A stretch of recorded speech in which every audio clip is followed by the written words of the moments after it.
These are two watches that pretty much do the same thing, only at very, very different price points. We're talking about, $2,000 versus $15,000. And frankly, I'm not sure which one is better. More on these two watches in today's episode. We're also going to be looking through an old catalog that I have. By the way, the quality on these catalogs is amazing, from a Phillips watch auction. And then finally, as we do, we're going to round out the episode with a very sentimental item and a little family Theo and Harris anecdote. And today's episode is sponsored by our friends over at Caldera Labs. More on them later. So let's start off with the watch subject. We'll front load the episode with the real thick meat and potatoes of it. Here on my right wrist, and by the way, I never double wrist, I'm just doing it for, convenience at the moment, is a Bulgari Scuba. This is a watch that was introduced in the 1990s, a stainless steel sports watch, a dive watch, as it were, introduced by what is largely considered a fashion brand. Bulgari is very well known, of course, for their Serpenti collection, other collections as well, but the Serpenti being the big one. And this was essentially their Submariner alternative. And this is an Audemars Piguet ultra thin 33 millimeters, so small, but wears really well, wears more like a 36, definitely like a Rolex Datejust. This is a quartz model, so we have no running secondhand, beautiful blue tapisserie dial, a very vintage Audemars Piguet text, as opposed to today where they have that, stylized serif font. This is like the original font. These two watches do very much the same thing, and I really meant that in my somewhat dramatized, thesis that I opened the video with. These are very similar watches in kind of form and function. Of course, very different levels of collectability and prestige, but still very similar pieces. And starting off here with the Bulgari, even though the price is a small fraction of what we're going to get from AP, the quality of construction really is fabulous. This is a beautiful and originally designed integrated bracelet. It's a great design, but it's also great quality of manufacture. If you play with these links, it really becomes clear how well these are built.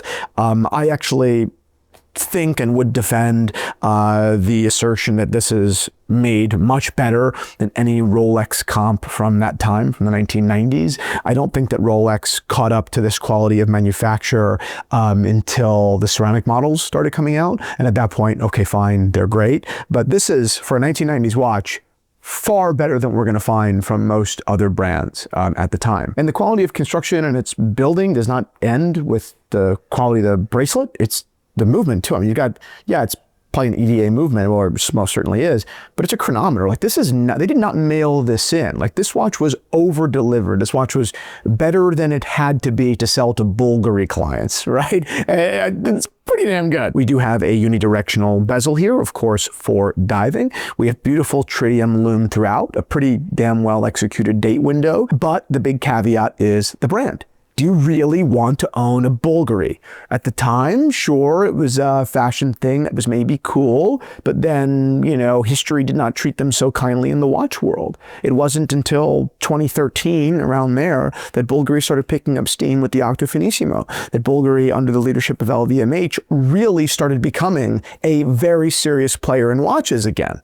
So these watches, which were manufactured en masse, they were produced watches, really just haven't caught up. I think that the value on these scuba watches is a remnant of the past. I think they just haven't caught up to the modern appreciation for the brand. When these watches were trading 5-10 years ago at low prices, it made sense. Who the heck wanted a Bulgari? But now, fast forward, and the brand has picked up so much momentum that I'm pretty astonished that these watches aren't, more popular. These watches haven't gained a ton in price. I think that's pretty impressive.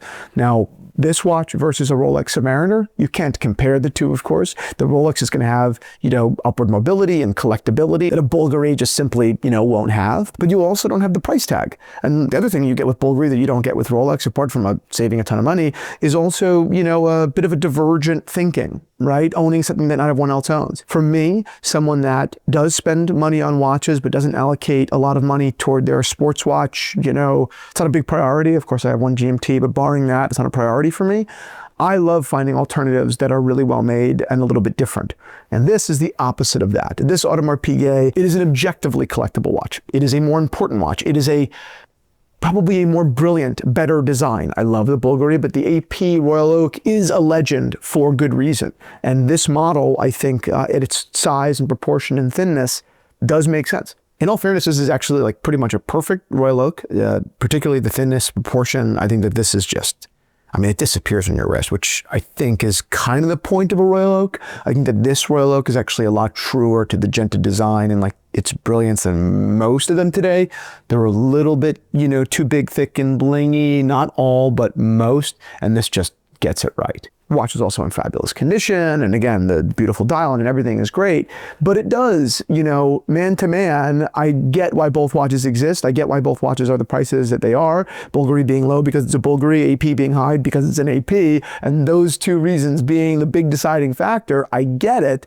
But like collector to collector, guy to guy, I got to say, like, it's hard to justify sometimes spending all that money on a brand. I see it with Rolex, I see it with Patek. I look at watches sometimes and I'm like, yeah, I love that Patek. It's $50,000. Would I love it if it had a different name on it though? Like, would I be so into it? I try to audit myself and I try to like be fair.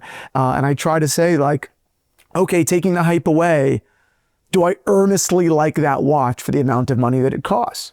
Or if it had a name like Bulgari on it, would I still want it? It's a good question. And I think that as watch collectors, particularly people that have been in this for a while, we should aspire to, you know, have the cleanest look at it as we possibly can. We should, you know, aspire to be as level-minded. Now, that doesn't mean that we can't buy name brand stuff. This AP, I'm sure will sell in 2 seconds because it's a fabulous watch in fabulous condition. Everyone wants a really good Royal Oak. But, you know, it's kind of crazy when you think about the fact that, like, you look at these two watches and, you know, there certainly isn't $10,000 or $12,000 in difference in quality. There's not. The Bulgari is underpriced. APs are always overpriced. The truth is probably somewhere in the middle, but one's an Audemars Piguet and one is a Bulgari. It's kind of funny, right? And again, anyone that's going to say, oh yeah, he's trying to sell the Bulgari, it's like, okay, maybe I'm acting in self-interest if that is the, you know, if that's what you're alleging to sell the Bulgari, but I'm also like, kind of unselling the AP at the same time. Like, I get why someone would buy it. Of course, I have an AP of similar size that I love, so I'm the sucker too. But I am kind of showing that it is a little bit of smoke and mirrors sometimes, particularly when you can get such great stuff at such lower prices from a bunch of brands. And it's not just Bulgari. Like JLC has a bunch of, you know, stuff that you can get underpriced. IWC has a bunch of amazing stuff underpriced. You know, a lot of these brands that just don't have or didn't have momentum for so long. There's a lot of value in those markets if the things are serviced and in good condition and original, of course. So anyway, I digress from these two watches. Of course, they are both for sale in the Theo and Harris watch shop. So head on over, take a look. If you're not interested in buying a watch at this time, head on over to the strap shop. All of our straps are handmade, be it in Italy, France, or in Texas.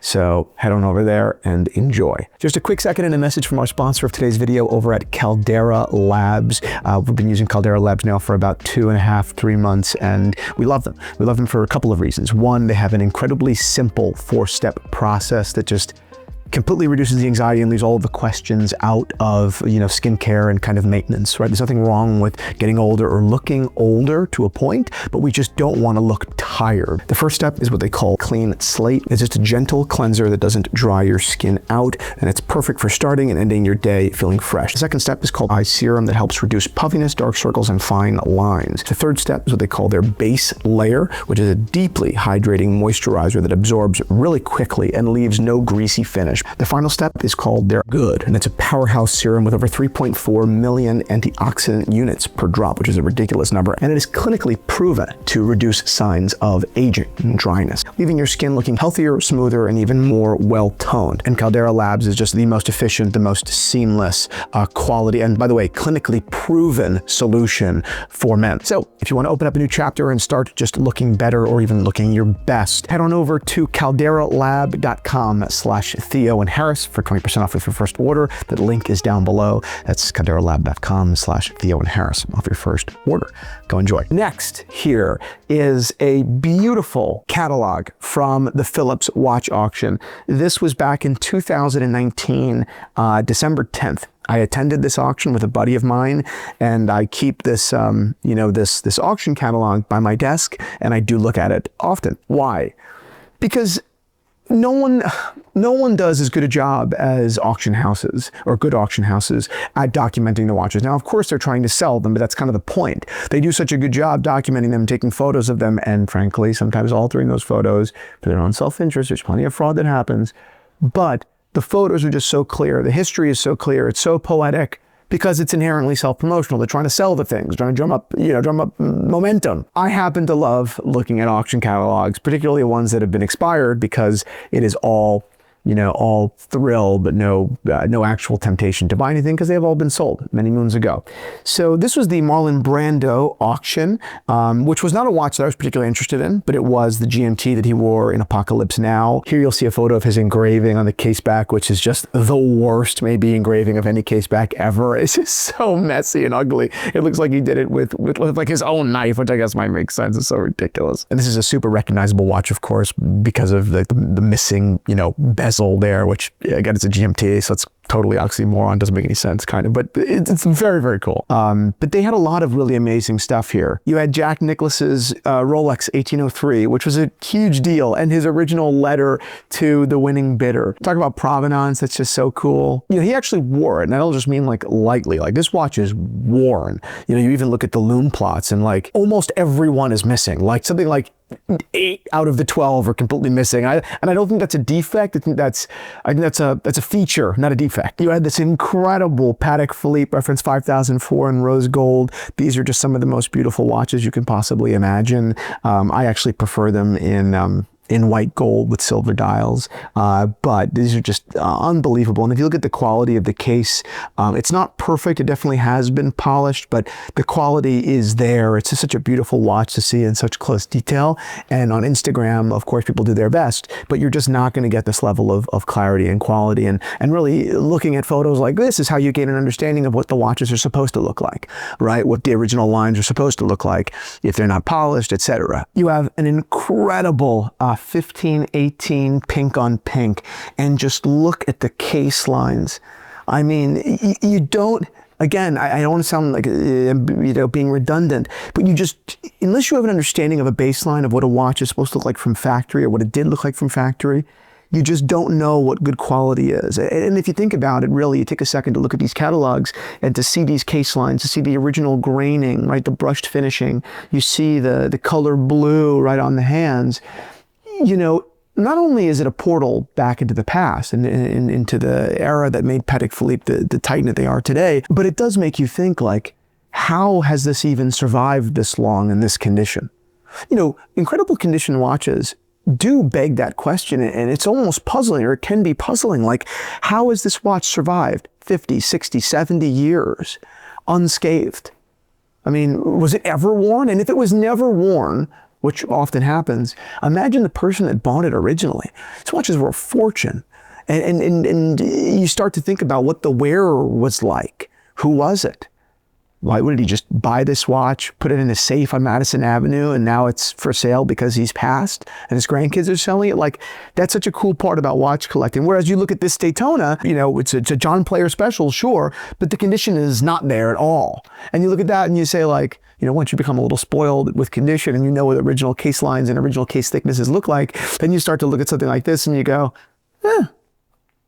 not good. That's not so hot, which is funny because these are $1 million watches, and we're just guys looking at auction catalogs, Anyway, I just love looking at this stuff, and I know that you guys do too. So I'm going to keep doing these, auction, books and little looks into and peeks into, the past conditions and the past references, because I just find this stuff eternally interesting. Last but not least, outside of watches, sentimental note. This is a beautiful music box that I keep on my mantle. That was my grandmother's, and she passed when I was in high school. She actually passed quite young. She was a lovely woman. Her name was Mary Ann. We used to play this music box all the time together when I would go over to her house, which was frequently, and I'll play it for you. Very cool. It's so cool.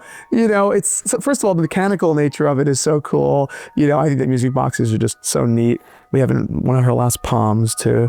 And anyway, I guess the point of this is to communicate yet again, as I'm trying to in all these episodes, that watches are incredibly interesting. Of course, there is no better vessel. There are no better vessels for memories and for, your grandkids to kind of know you and to feel you in a way to, kind of inherit your momentum, right? Your movement, be it your fingers on a hand winder or your physical movement on an automatic, literally kept something going for decades, something that you treasured. It's something that they will remember on your wrist from their birthdays or their graduations. And there's nothing that quite captures you as your watch, particularly a watch that you wore, not just that you own, but you wore. Nothing does it better. It's not the only items that do it, right? And I've done a couple of them in this series, my mom's, book and now this. And, I guess I'm just trying to say that I'm trying to encourage all of you to, look around and look at the old stuff that you may have.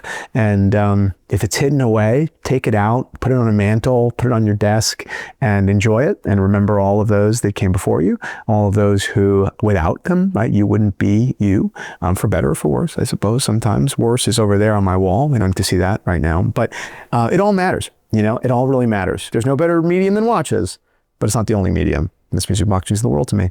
Hope you all have a beautiful day. And if you're looking to shop watches, go over to the Theo and Harris Watch Shop or straps over there too. And if not, no problem. I will see you all soon. God bless you, everybody. And thanks for watching.